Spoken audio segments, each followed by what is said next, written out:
Recently, I wrote a blog that I called What the Hell, and it was my thoughts on the current state of combative firearms training. And it was more written out of frustration than anything else, but it really caught on.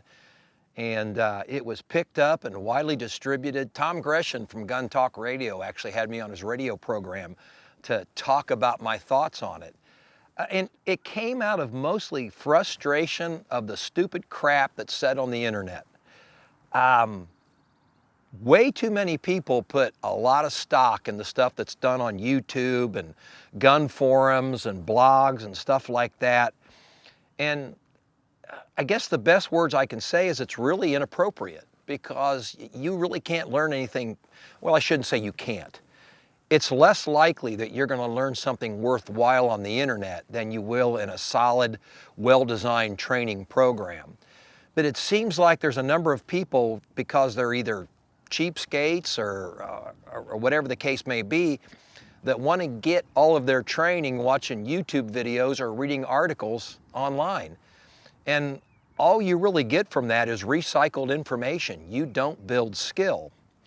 What brought the thing on was an individual who contacted me and said, how could I possibly teach anything about combative firearms training because I had never been military spec ops?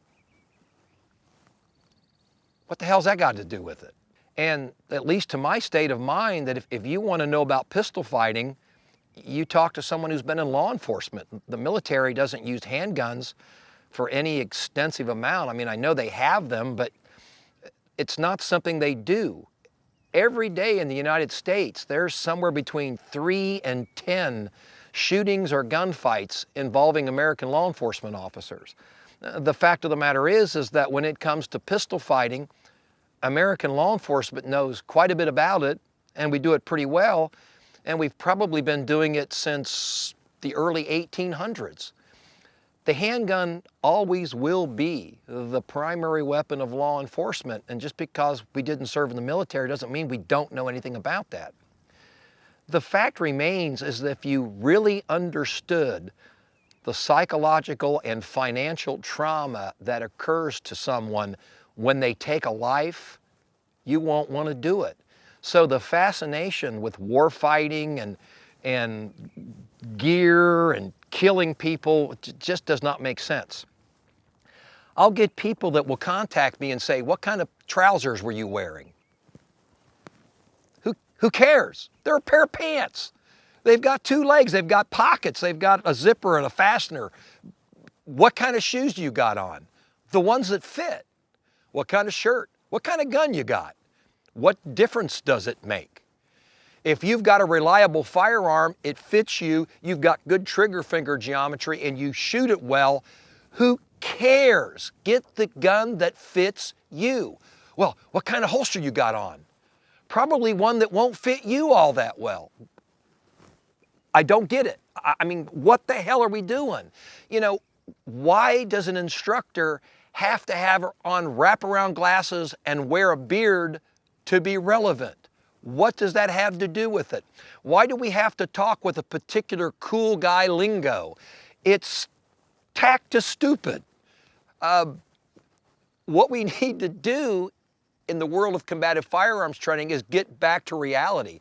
Take a look at what really happens in a pistol fight or a rifle fight or the use of a shotgun, and deal with the reality, the real world of work that goes on here, and not with some kind of a ninja fantasy. Trust me, the Levi's jeans you're wearing during the gunfight will probably serve you well. You don't have to have cargo pants on. If you happen to have on a pair of Nikes instead of a pair of Solomons, you're probably going to be okay. If your mindset is such that you are actually prepared for the fight, you know how to draw and apply your particular weapon system, and you can shoot it well, that's going to make a whole lot more difference than what kind of belt, what kind of pants, what kind of chest carrier, or whether you're wearing a helmet. And let me ask you about this. Why are people who are employed as car salesmen or plumbers or whatever the case may be, and those are fine occupations, but why are they going to gun class wearing a helmet and a chest rig and a thigh rig? That's not real world of work training. When are you going to put on your helmet and your chest rig and go to war with your AR-15? In your bedroom at night? In reality, this kind of stuff is one big training scar. So team, let's get back to reality. Let's train for reality. Let's train for the real world of work and put all this tactical assholery away. It's not helping us any.